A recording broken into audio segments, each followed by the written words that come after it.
થોડા કલાકો પહેલાં મારા નામથી પાટીદાર સમાજ અને ઉમિયા માતા વિશે અપશબ્દ બોલેલ અને પાટીદાર સમાજને ગાળો આપેલ એવું એક મારા મોટા ભાઈએ સોશિયલ મીડિયામાં વિડીયો મૂકેલ છે. આ વાતને હું સદંતર નકારું છું, કારણ કે આ વાતને મારા ભાઈ કોઈ બી રીતે સાબિત કરી બતાવે તો મારું સંગીત પ્રોફેશન આ જીવન હું છોડી દેવા તૈયાર છું. હું સાચી છું. હું પાટીદાર સમાજ અને ઉમિયા માતાજી વિશે એક પણ શબ્દ બોલેલ નથી. એ સાબિત કરવા હું મારા ઘરેથી, તમને બધાને ખબર છે કે હું મહેસાણા રહું છું, મહેસાણાથી નજીક જ છે ઊંઝા ઉમિયામાનું જોરદાર મંદિર છે, આ બધા જાણો છો. ત્યાં અખંડ જ્યોત છે મા ઉમિયાની.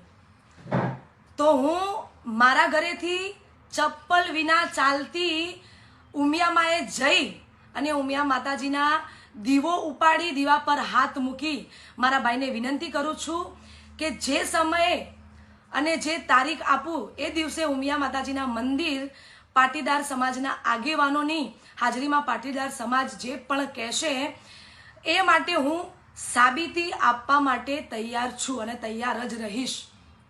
બીજું, તમે વિડીયોમાં એ પણ સાબિત કર્યું છે કે તમે મને નથી ઓળખતા, તો તમે મને તમારા લગ્નની કંકોત્રી કેવી રીતે આપી?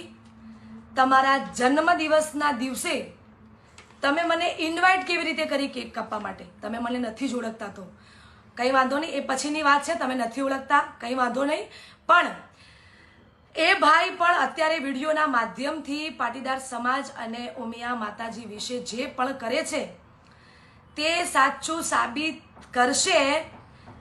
ભાઈ, મોટા ભાઈ, તમે મને સાબિત કરી બતાવજો કે હું આ વસ્તુ બોલી છું. જો હું આ વસ્તુ બોલી હશું તો હું ઉમિયામાએ દીવા પર હાથ મૂકીને કહીશ કે હું આ વસ્તુ નથી બોલી. ઉમિયામા વિશે, પાટીદાર ભાઈઓ વિશે કે સમાજ વિશે કે તમને હું ખરાબ શબ્દ કોઈ બોલી હોઉં તો તમે મારા ઘરે 71 માનો દીવો ઉપાડવા માટે તૈયાર રહેજો. તમે સોગંદ ખાઈને દીવા પર હાથ મૂકી